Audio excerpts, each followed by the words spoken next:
el tensor métrico, porque esta es una ecuación para cualquier geometría. Y utilizando distintos criterios desde el punto de vista físico, desde el punto de vista de la mecánica variacional, o simplemente como un puro ejercicio matemático, se puede llegar a demostrar que una línea geodésica responde a esta ecuación diferencial. Lo que va a ser diferente a esta ecuación diferencial va a ser la geometría asociada, digamos, ¿no?, que vamos a calcular, porque los símbolos de Christoffel de segunda clase serán diferentes para cada geometría. Los símbolos de Christoffel serán diferentes para una esfera, serán diferentes para una superficie que tenga una forma paraboloidal o simplemente sea un plano. En el caso de un plano, esas líneas rectas, las ortodromas o las geodésicas, serán simplemente rectas, porque no hay nada más recto que una línea recta, ¿no? Su curvatura vale 0. Por lo tanto, una línea recta siempre va a ser la distancia más corta entre dos puntos, siempre, pero siempre y cuando ese espacio vectorial o nosotros nos estemos moviendo en un plano, sobre un plano. Pero en el momento en que nos empecemos a mover sobre una esfera o sobre un paraboloide o sobre cualquier geometría, esa línea recta va a tener una curvatura. Entonces, lo que tenemos que hacer o esa línea curva, mejor, va a tener una curvatura. Y lo que tenemos que hacer es buscar aquellas líneas con la menor curvatura posible, es decir, lo más recto posible, ¿no?, que se pueda construir. Y eso es una geodésica. Y esta es la ecuación de las geodésicas. Se encuentra una geodésica para cada variable. Si R vale 1, R por si acaso no es el radio, si R vale 1, U supra 1 podría ser, por ejemplo, X, U supra 2 podría ser Y, U supra 3 podría ser Z, o U supra 1 podría ser el radio en esféricas, o el radio en cilíndricas, o el radio en polares, etcétera, etcétera. Eso es lo que representa R, ¿no? S es el arco y P y Q son las variables o los índices que colocamos para hacer una sumatoria en este desarrollo que tenemos acá.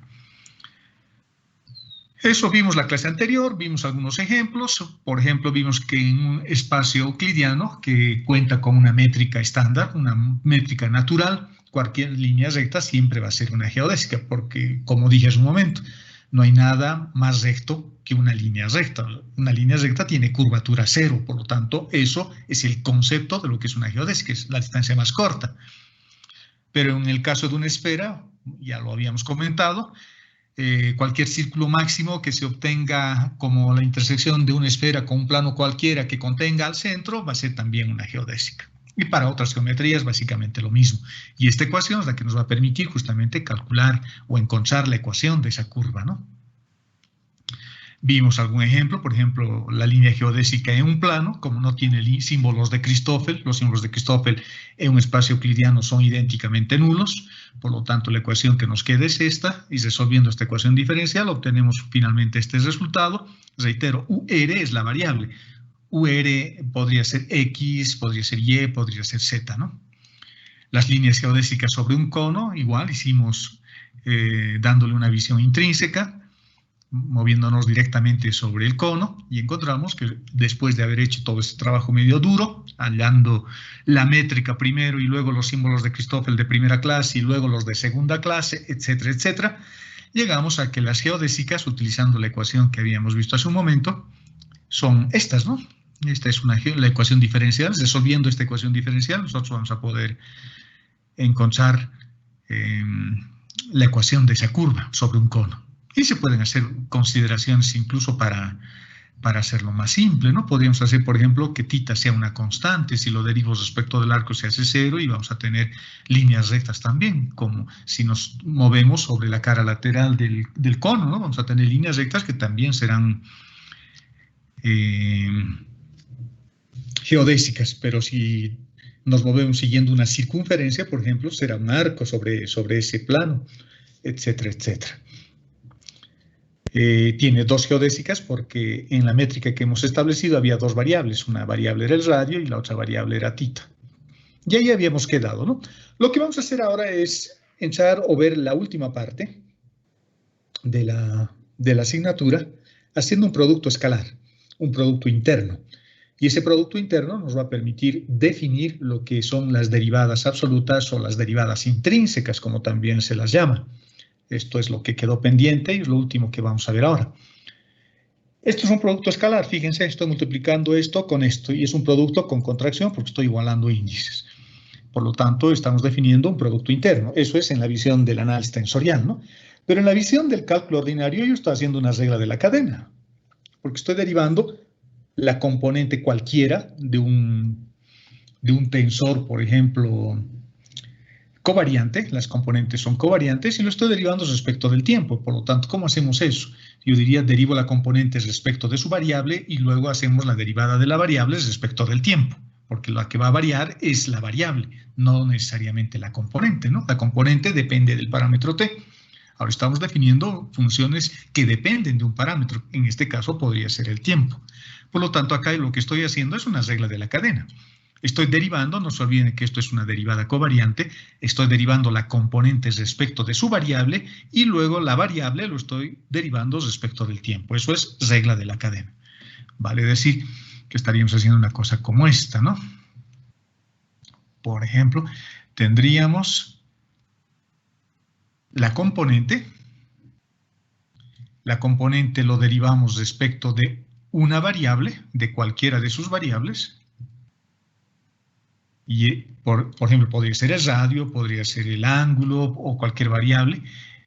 Y esa variable lo estamos derivando respecto de la variable final, que es el tiempo o el parámetro t.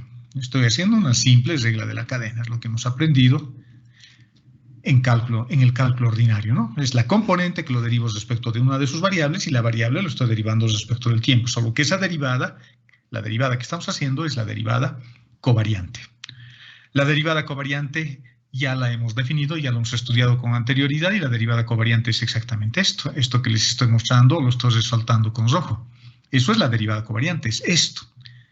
Es el primer término, la componente derivada respecto de su variable y hay que adicionar unos términos, en este caso los símbolos de Christoffel, haciendo una expansión utilizando el subíndice repetido o el índice repetido para tener la derivada covariante, ¿no? Para que el resultado sea un tensor también y luego multiplicado por este término que es la derivada de la variable respecto del tiempo. La variable es un escalar, por lo tanto ahí no hay ningún tipo de derivación, ¿no? Covariante. Si yo introduzco este término y distribuyo entre lo que está acá entre paréntesis, vamos a tener exactamente esto. Esto por esto me va a dar eso, menos esto por esto. Pero fíjense lo que aparece acá. Tengo la derivada en el denominador respecto de la variable UQ. Y acá arriba también tengo lo mismo, así que ese término lo podría cancelar con este. Lo podríamos cancelar con este y tenemos la derivada de la variable respecto del tiempo directamente. ¿Cómo hacíamos para encontrar la velocidad o la aceleración? Ya lo teníamos parametrizado en términos de t, ¿no? Y de todas formas hay que adicionar estos términos que tienen que ver con las transformaciones tensoriales. Esta será la expresión de una derivada absoluta, se llamará derivada absoluta seguramente porque no estamos realmente haciendo una derivada parcial, estamos haciendo una derivada total.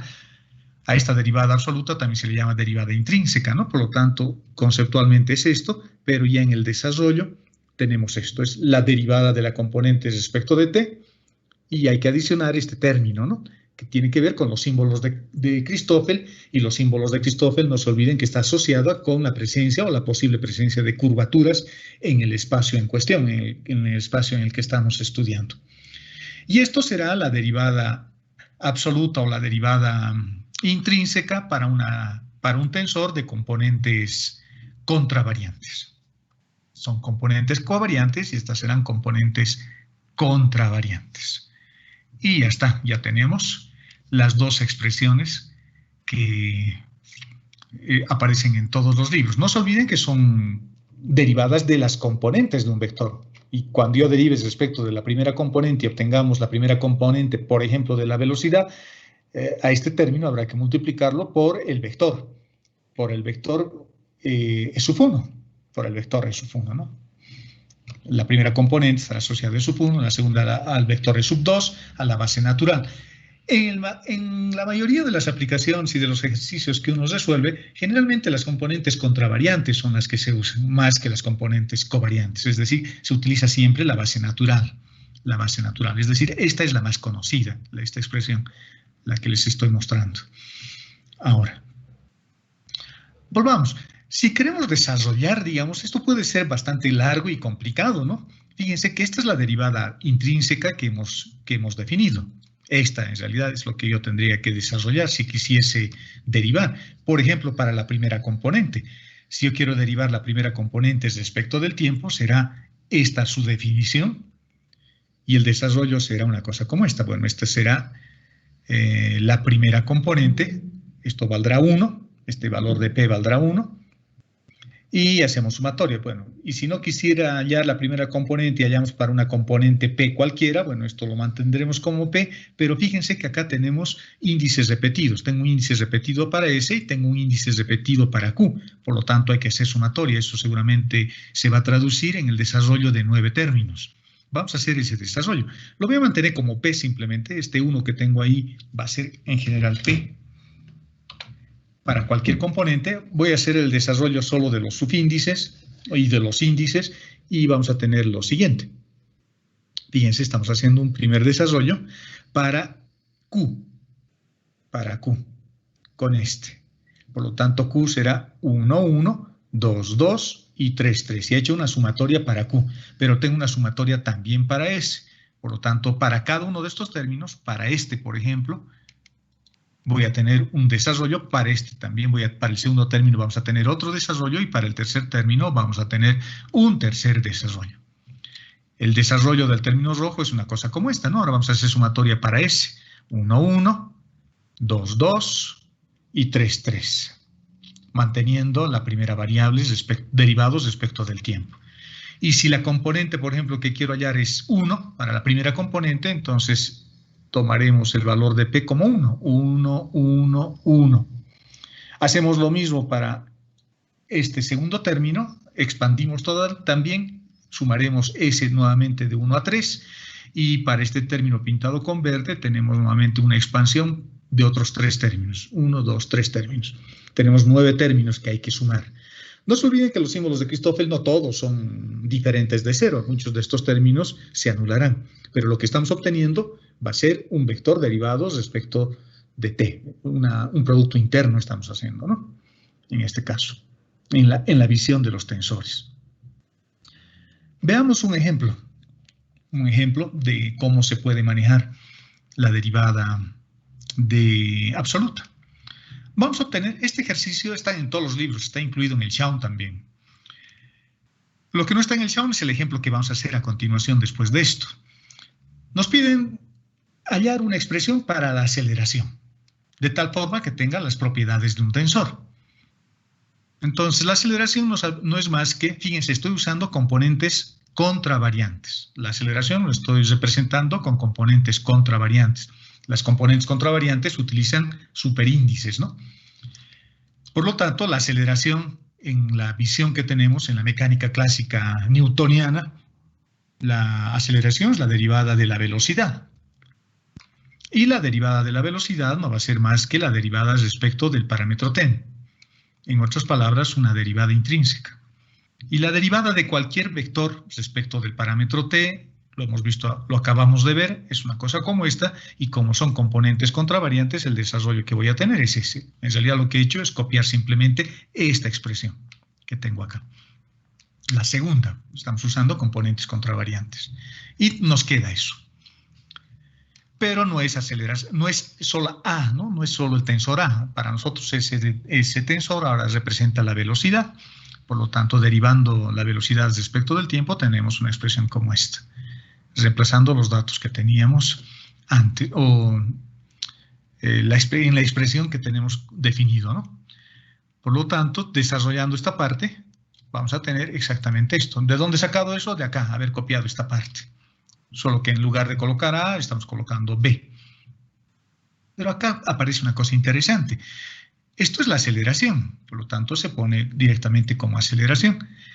Esto es la segunda derivada de la variable x respecto de t, o de cualquiera de las variables, de y, de x o de z. Y voy a reemplazar lo mismo acá. Como esto ya está dentro de los símbolos de Christoffel, acá yo voy a reemplazar esto que es una componente de la velocidad simplemente como, ahora tenemos como cantidad, ¿no? Como vector, ¿no? solamente como cantidad. Por eso es que lo reemplazo simplemente la derivada de la variable asociada respecto a t. En realidad es esta, S. Y este es el que tiene S. Y esta otra es la que teníamos antes. Esa es esta, ¿no? Lo he reacomodado simplemente. Esto ya no es un vector, esto es la componente, por eso es que no hacemos derivación intrínseca en este término. Y fíjense que lo puedo reacomodar, por eso es que este término lo puse adelante y esto lo estoy reemplazando por este otro, lo puse al principio porque esto lo puedo introducir aquí al medio. Y tenemos esta expresión, que es la expresión final. Y así encuentro las componentes de la aceleración. Así encontramos las componentes de la aceleración. Y van a ver que esto tiene una representación matricial sencilla. Acuérdense de esto. El primer término es la derivada de la componente respecto del tiempo dos veces. Es decir, x respecto de t es la velocidad. Si lo vuelvo a derivar, tengo la aceleración. Pero como tenemos que hacerle correcciones por la presencia de una curvatura en el modelo geométrico que estamos utilizando, esas correcciones se las hace con los símbolos de Christoffel. Por lo tanto, este término que viene a continuación son las correcciones que le estamos haciendo para que la componente sea la componente de un tensor. Veamos un ejemplito para ver cómo funciona. Es bastante sencillo, no tiene nada de complicado esto. Vamos a suponer que tenemos una métrica asociada a estas ecuaciones de transformación. ¿De acuerdo? Los símbolos de Christoffel ya no he calculado. Paso por paso he colocado directamente sus resultados porque esos son los símbolos de Christoffel que necesitamos. Como quiero hallar las componentes de la aceleración y en la aceleración hay símbolos de Christoffel de segunda especie o de segunda clase, entonces lo que estoy haciendo es a partir de estas ecuaciones hacer todo ese proceso que ya hemos visto. Encontrar la métrica, es decir, el tensor métrico, la matriz Gram, utilizando cualquiera de los métodos que hemos aprendido. Podemos usar, no sé, el método de encontrar los vectores de la base, el método del jacobiano o la formulita que les he dado también como un desarrollo en algún momento. Luego, una vez que tenemos la métrica, hay que encontrar los símbolos de Christoffel de primera clase, eso ya hemos visto, y luego, utilizando el concepto de isometrías musicales o el tensor asociado, encontramos los símbolos de Christoffel de segunda especie. Y el resultado ya lo coloqué. Es esto. Es eso. Son 27 términos y fíjense, de los 27 solo hay 8 que son diferentes de 0. Esta matriz también es una matriz de 3×3, solo que es la matriz nula. Son puros ceros. Y se los representa a veces con este símbolo gamma para representar de que esta es una matriz nula. Veamos la primera componente. Vamos a ir al resultado final de esto. De nuestro desarrollo de la aceleración, que está, ¿por dónde? ¿Por dónde? Por acá. La primera componente, K va a ser 1, por lo tanto esto va a ser 1, esto va a ser 1. Y nada más, es lo único que hay que ver para la primera componente. El valor de K es el que define todo. Aquí estaríamos derivando. Como estamos trabajando en esta métrica, en la métrica que nos han dado, ¿dónde estamos? En esta métrica, la primera variable es U, la segunda variable es B y la tercera variable es W. ¿De acuerdo? Por lo tanto, cuando digo K1, que K valga 1, voy a tener U supra 1 o super 1. Por lo tanto, eso es U simplemente. Cuando K valga 2, tendremos U super 2 o volado 2.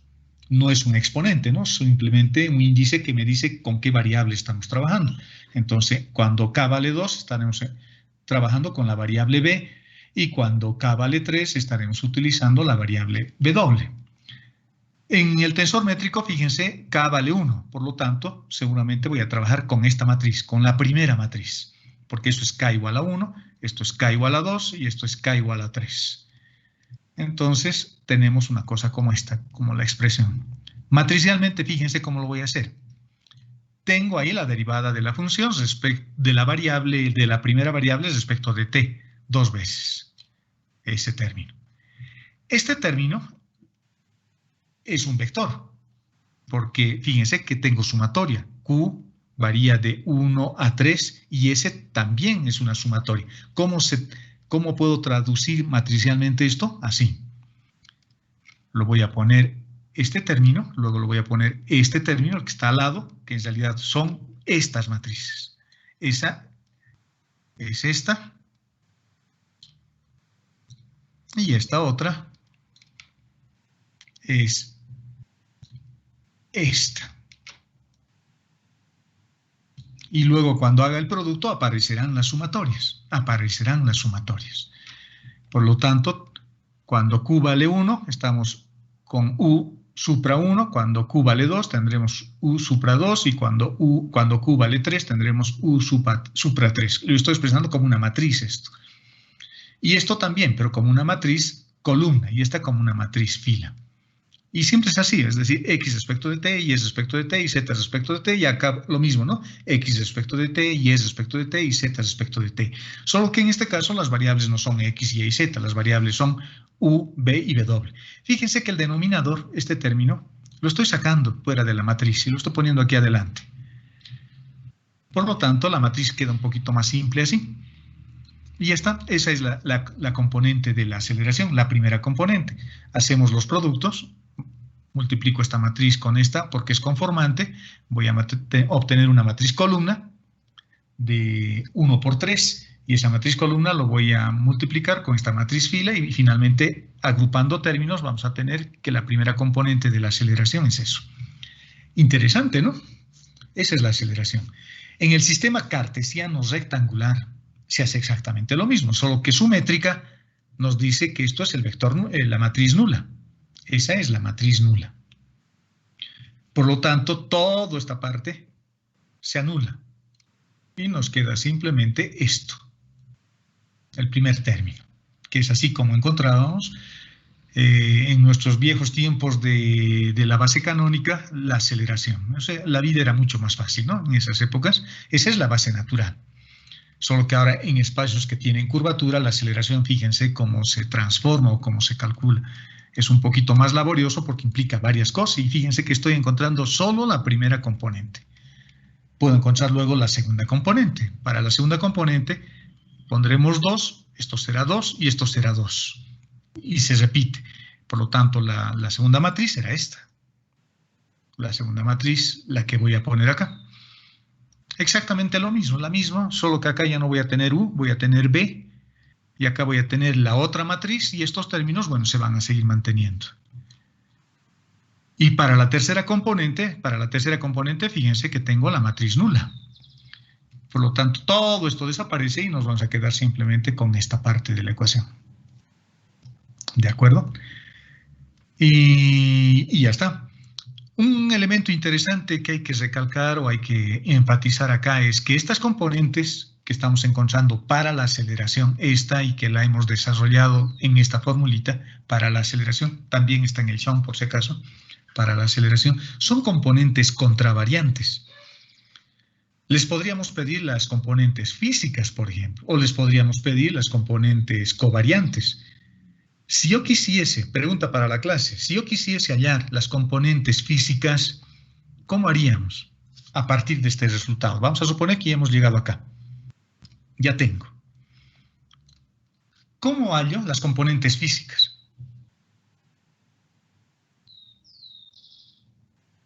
No se olviden que los vectores, porque esto es un vector, la aceleración es un vector, es un tensor de orden 1. No se olviden de que las componentes pueden ser contravariantes, pueden ser covariantes o pueden ser físicas. Eso lo hemos aprendido cuando veíamos coordenadas curvilíneas. En coordenadas curvilíneas y cuando transformábamos vectores, a veces era preferible utilizar simplemente las componentes físicas porque era más sencillo. En general, esas métricas son ortogonales, por lo tanto, para invertir las matrices y transformar los vectores era más fácil transponer que invertir propiamente dicho, porque la transpuesta es la inversa de esas métricas ortonormales, ¿no? No se olviden de eso. Y teníamos las componentes físicas, teníamos las componentes contravariantes y las componentes covariantes. La pregunta es, ¿cuánto valdrá las componentes físicas o la componente física A super 1?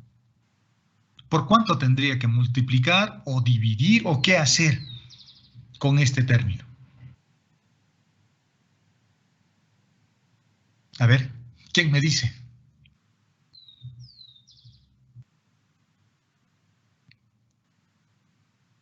A nadie se le ocurre nada. A ver, otra pregunta para que vayamos construyendo nuestro propio conocimiento. ¿Quiénes son más grandes numéricamente hablando? ¿Las componentes físicas o las componentes contravariantes? Si la componente contravariante es 5, ¿cuánto sería la componente física? ¿Más grande que 5 o más pequeño que 5?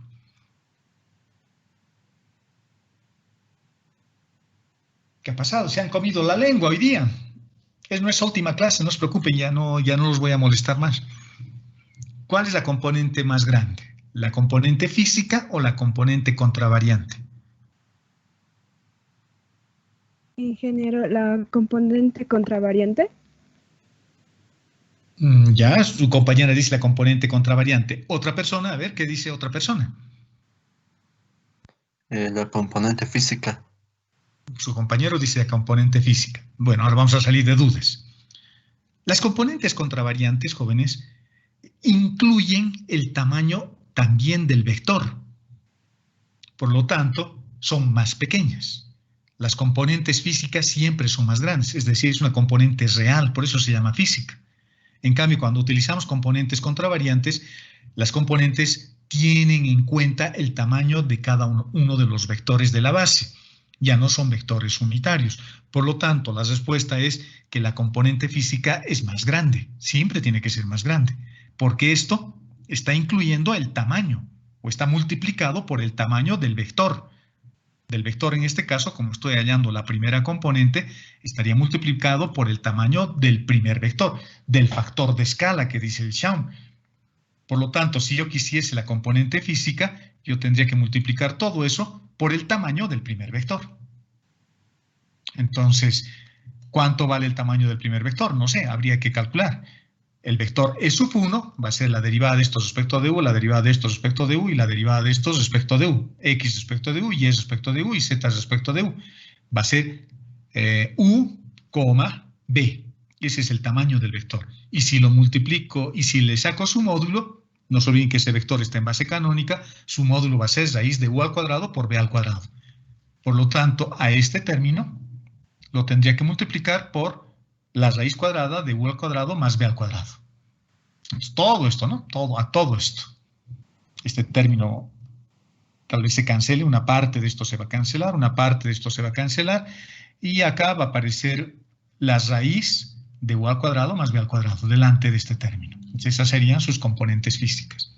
¿De acuerdo? Esto también está explicado en el Schaum, en la última parte, en la parte de ejercicios propuestos. Y les estoy dando con un ejemplo diferente, porque en el Schaum ponen un ejemplo, creo que en cilíndricas.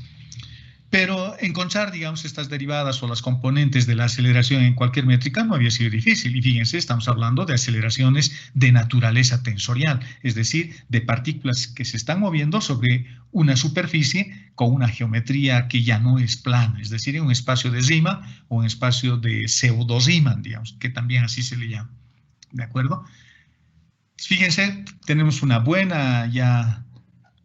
buen conocimiento de lo que son los tensores, ¿no? Y ahora estoy además dándole una aplicación a la aceleración y les podría pedir cualquier componente en cualquier geometría. La componente de la aceleración, y quiero componentes contravariantes y componentes físicas además, digamos. Entonces ya sabemos cómo deberíamos hacer. Las componentes físicas, para redondear esta parte, las componentes físicas siempre son más grandes. Siempre son más grandes. Por lo tanto, para encontrar esto tengo que multiplicarlo a esto por el módulo del vector U, del vector E sub U, del primer vector, o E sub 1 si quieren, para que tengamos las componentes físicas. Así lo volvemos un poquito más grande y ya tengo las componentes físicas. Y a partir de las componentes físicas, si yo lo divido entre el módulo, ya voy a tener la componente covariante. ¿De acuerdo?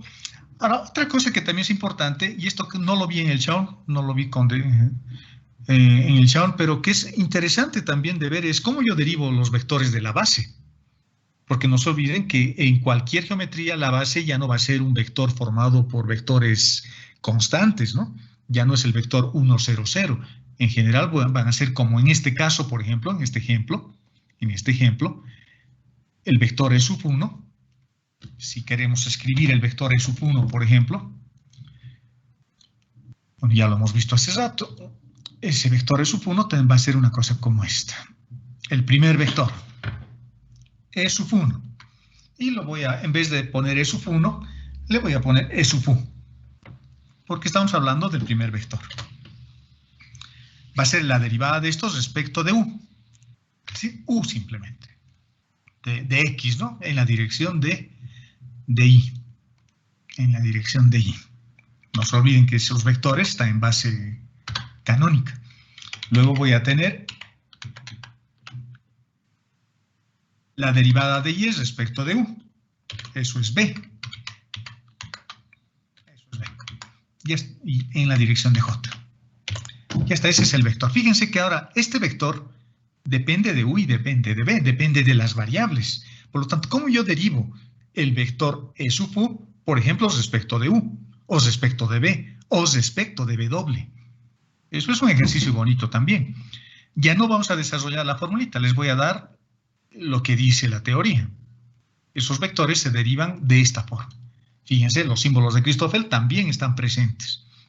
Y es interesante, fíjense su lógica. Esto no es exactamente una derivada covariante la que estamos haciendo. Estoy derivando simplemente cualquier vector, E sub U, E sub B, E sub W o E sub R, o en general, si utilizamos nomenclatura numérica, E sub 1, E sub 2 o E sub 3. Estamos hablando de la base natural, Les voy a dar solo de la base natural. Fíjense cómo va la lógica. Me fijo los índices I y J, por lo tanto, los pongo acá. I, J, I, J, I, J, en los subíndices.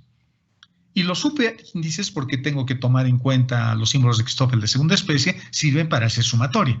1, 1, 2, 2, 3, 3. Por lo tanto, si quisiésemos representar en notación, utilizando, el índice repetido, eso tendría que ser una cosa como esta. Índice repetido, aquí tendríamos que poner P. ¿Sería, no? Así se derivan los vectores de la base natural. Así derivo. P hago sumatorio de 1 a 3, 1, 1, 2, 2, 3, 3. Y este I y este J los tomo de acá. ¿Qué vector estoy derivando respecto de qué variable estoy derivando? Por ejemplo, en esféricas, yo quiero derivar el primer vector, que es E sub 1, respecto de la variable radio. Por lo tanto, voy a poner RR abajo, RR, RR. Eso será la posición 11, ¿no? La posición 11, la posición 11 y la posición 11. Y acá tendremos 1, 1, 2, 2, 3, 3. Solo que los estoy representando ahora con letras. Así derivo un vector. Una pregunta de examen podría ser esa, ¿no? Es decir, en la base natural derivar el vector respecto, no sé, de B o de W. Entonces la derivada se encuentra de esta forma. Esa es la derivada asociada a los vectores de la base. Lo interesante de esto, pero estamos hablando siempre de base natural, es decir, de la base cuyas componentes son las componentes contravariantes. Lo interesante de esto es que ahora, utilizando este procedimiento, yo puedo derivar un tensor con derivada covariante también. La derivada covariante hemos visto que es una cosa como esta. Miren, les voy a explicar simplemente. ¿Dónde están mis resultados? Tenemos derivada covariante acá. Esta es una derivada covariante. Esa es una derivada covariante. Y estoy derivando. Vamos a copiarnos todo esto para explicarles simplemente lo que podríamos hacer. Puedo agarrar esto, que es lo que me interesa, lo vamos a llevar a donde estábamos viendo, acá por ejemplo. Esto es la derivada absoluta, no me interesa, pero yo necesito superíndice, no necesito subíndice, porque lo que les estoy dando es para la base natural. Se puede hacer también con la base recíproca, con la base dual, sí, se puede hacer también, ¿no? Pero les voy a dar esta otra base. Y esto es más, ¿no? Es más. Y acá ponemos P. Bueno, en vez de estar haciendo eso, copiaremos lo que teníamos arriba. De una vez. Esto es lo que nos interesa. Bueno, no. Va a ser mucho lío. volveremos a lo que estábamos haciendo. Esto. Derivamos la primera componente respecto de la variable q. P y q van acá. Acá va P. Acá va Q.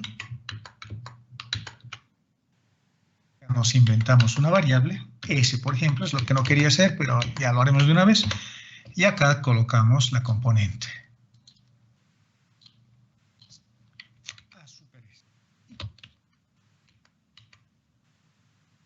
Ya está. Eso es lo que queríamos en realidad. Eso es la derivada covariante. Lo vamos a sacar. Pero, si yo quiero derivar este vector, también lo podría hacer así. El vector va a tener sus componentes, ¿no? Por ejemplo, tomar este vector lo vamos a representar así. Es igual a la primera componente en la dirección del vector. Lo voy a expresar como una combinación lineal de su base. Eso. Más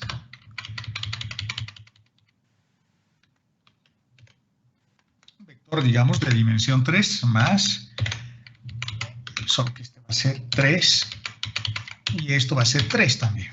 Y esto otro será 2 porque es la segunda componente asociado al vector E sub 2 y esta será su segunda componente. Fíjense, aquí les voy a explicar de una manera bien sencillita.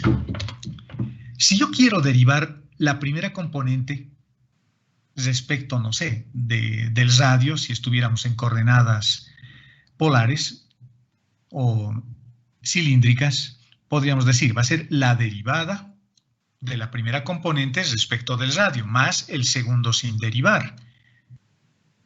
Por el segundo sin derivar, que es el vector de la base, más el primero sin derivar por la derivada de la base. Y en lugar de colocar la derivada de la base, voy a colocar esto, un desarrollo como este. Y a eso también se le llama derivada covariante. Se halla exactamente el mismo resultado. O hago esto, o hago, como sabemos, la derivada del primero por el segundo sin derivar, más el primero sin derivar por la derivada del segundo. Solo que la derivada del segundo lo tengo que reemplazar con esta expresión. Porque estoy derivando la primera componente y luego aumentarle esta otra y luego tal vez esta otra, porque fíjense que voy a tener un desarrollo, ¿no? Voy a tener un desarrollo cuando yo además quiera derivar la componente A super 2 o la componente A super 3. Se puede hacer así también. Es una forma alternativa para hacer derivada covariante. Eso no está explicado en el show. Les estoy dando otra cosa, ¿no? Una forma alternativa para hallar derivadas. Por lo tanto, lo que hay que acordarse es esto. Esto hay que acordarse. Cómo se deriva la base. Cómo se deriva la base también. Porque si sé cómo se deriva la base, esos símbolos de Christoffel que tengo que adicionar a la derivada de la primera componente, como dice la definición, lo podemos adicionar de manera directa. De manera directa, adicionando este término o este término o este término, lo que nos pida, ¿no? Lo que nos pida. Lo que nos pida. Por ejemplo, en este caso, si yo quiero encontrar, por ejemplo, esto. Yo quiero derivar la primera componente respecto de la segunda variable, digamos.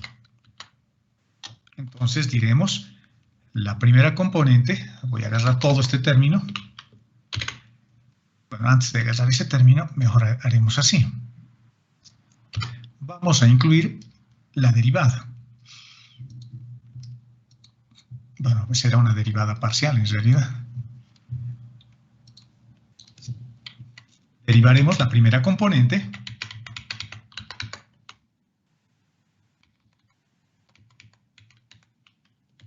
respecto de la segunda derivada. Por ejemplo, si estamos en coordenadas polares o en coordenadas cilíndricas o en coordenadas polares, derivaremos respecto de θ. Entonces, lo quiero derivar respecto de θ. Entonces, la primera componente es respecto de θ por el vector sin derivar, el primer vector sin derivar.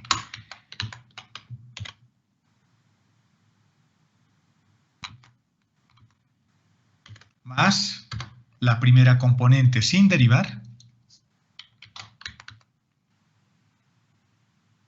así, por la derivada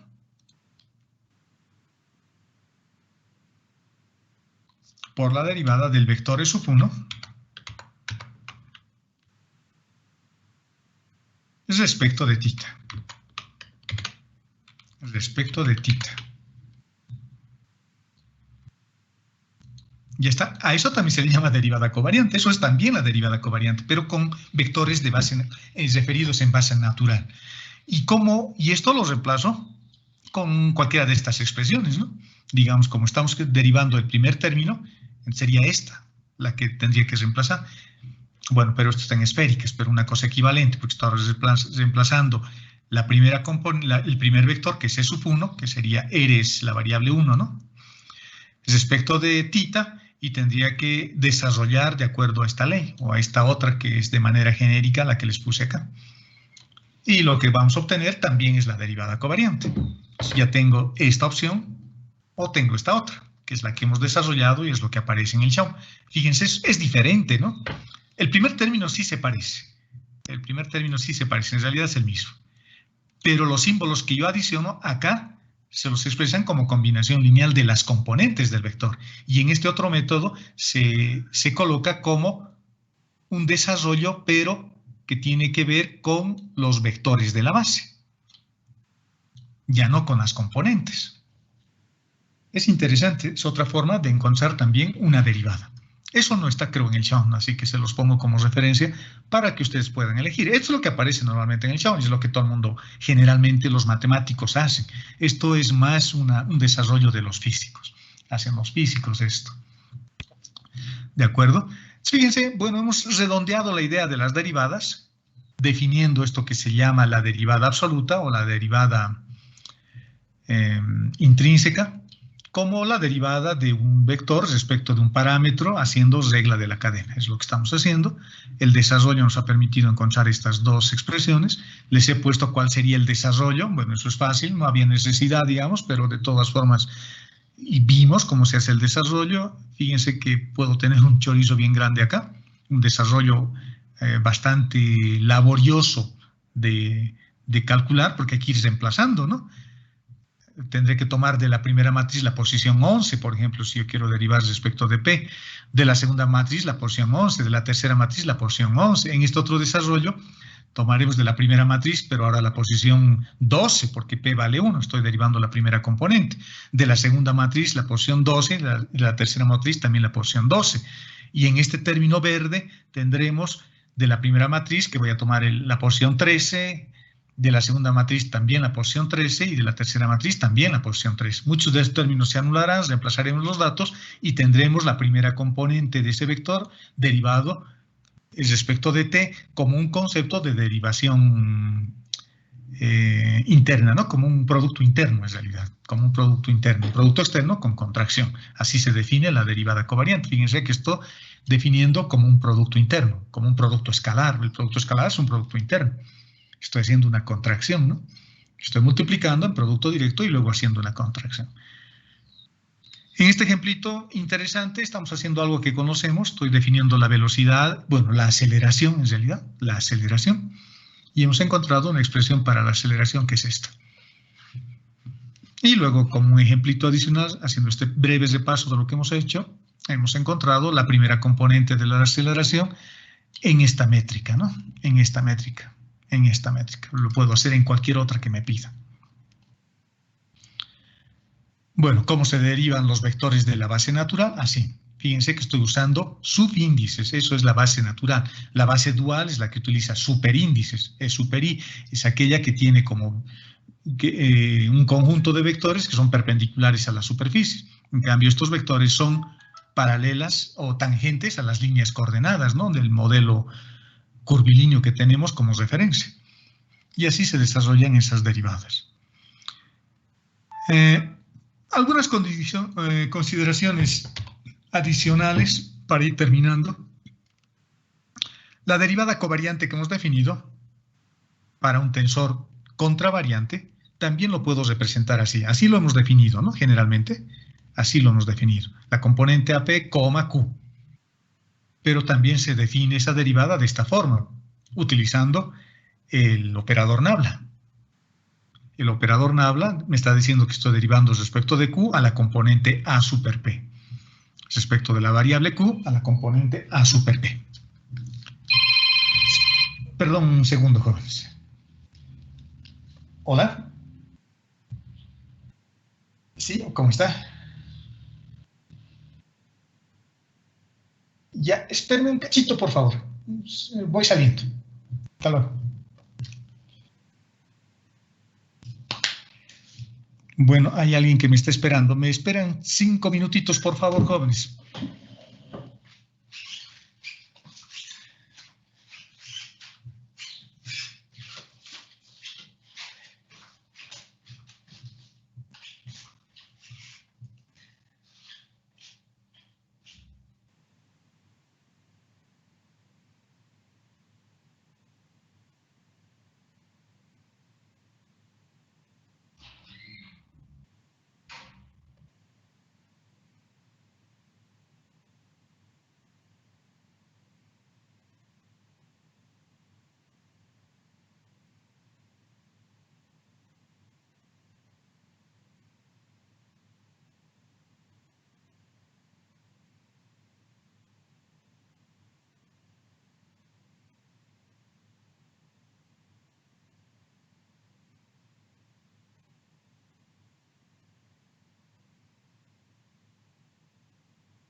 Bueno, ya estoy de vuelta. Perdón, jóvenes.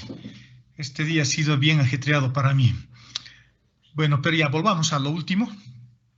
Esta es otra forma de notar o de usar como nomenclatura para representar la derivada covariante. ¿De acuerdo? Así que en algunos libros tal vez se encuentren así o se encuentren así, que esto es lo más usual, ¿no? La parte que tengo acá es lo más usual con la coma para representar una derivada, pero esto también es interesante porque nos hace recuerdo, por ejemplo, al concepto que manejábamos con el gradiente. El gradiente es un vector que se forma con derivadas parciales sucesivas y aquí estoy haciendo también una derivada, entonces se puede utilizar esta representación también para decir qué es lo que queremos calcular. Estoy queriendo calcular una derivada covariante de la componente A supra P o super P respecto de la variable Q. También se representa de esa forma. Y finalmente, para un recuerdo de lo que hemos hecho antes, es bueno ir denotando, acordándonos de lo que hemos hecho cuando definíamos el gradiente, la divergencia, en general los invariantes vectoriales en notación tensorial, que ya lo hemos visto en coordenadas curvilíneas, por eso es que ya no hay necesidad acá de volver a tocar, ¿no? Por ejemplo, el gradiente yo podía calcularlo así. Esta es notación tensorial, utilizando el subíndice repetido. Así se encuentra el gradiente en cualquier sistema de coordenadas. La divergencia es una expresión como esta que también ya la hemos visto. El laplaciano, aunque el laplaciano lo podríamos calcular también como la divergencia del gradiente. El rotacional, en realidad, fíjense, son derivadas que los covariantes. Y eso corresponde a un tensor. Cuando yo hago un rotacional, lo que obtenemos es un tensor de segundo orden, ¿no? Que va a corresponder al rotacional de A, del vector A sub P, componentes covariantes en este caso. De acuerdo, bueno, aquí lo más interesante, bueno, simplemente para acordarnos, el gradiente, la divergencia es rotacional y fíjense que acá también tengo el producto escalar, que incluye la métrica. Si yo hago un producto escalar, una contracción, fíjense, lo que se hace es hacer básicamente esto, ¿no? Utilizando la métrica. O acordándose del desarrollo de las características y de las propiedades que tiene, de desarrollo que tiene el producto escalar, y cuando vea E sub 1 escalarmente con E sub 1, colocar lo que aparece en la métrica, es lo que me está diciendo esta representación, ¿no? E sub 1 con E sub 2, E sub 1 con E sub 3 en producto escalar, y esos resultados los voy a tomar del tensor métrico, es lo que me está diciendo esta fórmula. Ya puedo encontrar productos escalares en cualquier notación, en cualquier geometría, pero con notación tensorial. ¿De acuerdo? Esto es recordatorio simplemente de lo que hicimos en coordenadas curvilíneas, que también se lo vuelve a recordar en este capítulo de análisis tensorial. El Schaum es un buen libro de referencia, todo esto está escrito también ahí, esto vuelve a aparecer en el Schaum como notación tensorial, nosotros ya lo habíamos visto con anterioridad. Todo lo que hemos visto está en el Schaum, así que el Schaum es un buen libro de referencia, excepto algunas cosas. Por ejemplo, creo que en el Schaum no hay esto, que les estoy mostrando ahora, y les estoy diciendo cómo se desarrolla, ¿no? Es el tensor, el símbolos de Christoffel de segunda clase, simplemente me tengo que fijar los índices, y J, eso va como subíndices en los símbolos, y este P va como índice mudo para que se desarrolle como combinación lineal de la base. Es fácil de acordarse. 1, 1, 2, 2, 3, 3, y J, y J, y J se repite. Aquí un ejemplito para ver cómo se puede hacer. ¿De acuerdo? Bueno, y con eso damos por concluido nuestro semestre y ya estamos listos para irnos a la guerra. Estamos preparados, tenemos un buen lenguaje matemático y con esto más o menos ya ponemos casi punto final a nuestra formación en el área de las ciencias básicas, ¿no? Tal vez les falte todavía ver a alguno de ustedes transformadas integrales, o tal vez ya lo han visto, y con eso van terminando su formación científica, yo diría, dentro de la ingeniería, porque estas cosas son conocimiento científico. Lo que vayan a hacer más adelante ya son más cosas propias de su propia especialidad, ¿no? De su propia especialidad. Los electrónicos y los civiles van cosas ya más inherentes a su propia especialidad. Y aquí se les da una herramienta que podría ser útil, o que debería ser útil en realidad, en las materias de arriba. Tanto los electrónicos como los civiles tienen una buena herramienta que he tratado de transmitirles no solo como está en el Shawn, sino también con mis propios aportes, ¿no? Dentro de este ámbito que es el análisis de la geometría diferencial, que es lo que hemos estudiado en esta materia. Desde la definición de curvas, curvas, superficies, quiero decir, cálculo de integrales vectoriales, coordenadas curvilíneas y culminando con esta última parte que es el estudio de geometrías diferenciales en espacios de Riemann, es decir, en espacios que tienen geometría asociada a espacios de planos tangentes. ¿De acuerdo? Y con eso damos por concluido, reitero, nuestra asignatura. Bueno, ya con esto terminamos, ya no nos vamos a ver para los exámenes, porque los exámenes creo que empiezan la siguiente semana con la especialidad de química, con las ramas de química. Me imagino que va a haber suspensión posiblemente de clases, por eso es que quiero terminar todo en esta semana para que no se nos cruce y no los perjudique. Y de todas formas tienen ustedes pendientes la práctica que les he publicado, que no son muchos, creo que son 2 o 3 ejercicios, no son muchos, para ir acumulando puntos. Creo que se les pedía hallar geodésicas, algunos símbolos de Christoffel, no me acuerdo. El día viernes, si es que alguien quiere defender su práctica, a partir de las 12 también lo podría hacer, de 12 a 2 lo podría hacer y luego en la tarde también, ¿no? Que les he puesto viernes y sábado, que son nuestros horarios de defensa de prácticas. Pero el viernes, excepcionalmente, también podríamos aceptar defensa de prácticas o alguna duda o alguna consulta que quieran hacer o si tienen en nuestro horario de clases. Y si es que no quieren defender prácticas y no tienen consultas, bueno, el viernes ya no nos vemos, pero ese horario está ahí para ustedes, para que me puedan preguntar lo que deseen o para que puedan defender sus prácticas como parte de este proceso de evaluación que tenemos que hacerles, ¿no? De acuerdo, jóvenes. ¿Alguna duda, alguna consulta que quieran hacer, algún comentario que tengan? Bueno, ya no somos muchos en clases, así que deberíamos estar hablando. Lo voy a cerrar el documento y volver a nuestra aula. Bueno, ¿alguna duda? Consulta, comentario. ¿Qué les ha parecido la materia? ¿Les ha gustado? ¿No les ha gustado? ¿Lo ven inútil o lo ven interesante? Me ayudaría cualquier comentario que ustedes tengan, ¿no? Para ir mejorando para los siguientes semestres. Para los chicos que vengan después de ustedes.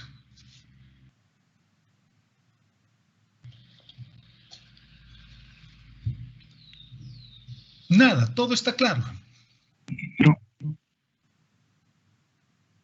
Bueno, si no hay entonces ninguna consulta sobre lo que hemos hecho hoy, ningún comentario, el día viernes, para los que quieran defender sus prácticas o quieren hacerme alguna consulta, yo voy a estar pendiente en ese horario, ¿no? De 12 a 2 de la tarde. Luego hacemos un compás para empezar luego de 3 hasta las 6 para defensa de prácticas. No se olviden, las defensas de prácticas ayudan.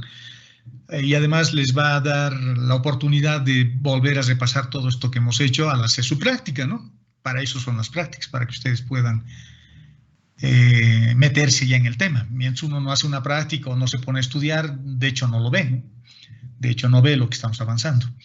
Cuando uno ya hace una práctica, bueno, recién se pone a revisar un poco sus apuntes o lo que tengamos publicado en nuestra plataforma Teams para hacer la práctica y empezar a estudiar. Pueden estudiar del Shawn, tienen buenos apuntes. Estos temas los he ido preparando yo, son temas que los he preparado yo, incorporando cosas del Shawn, incorporando cosas que hacen los físicos, incorporando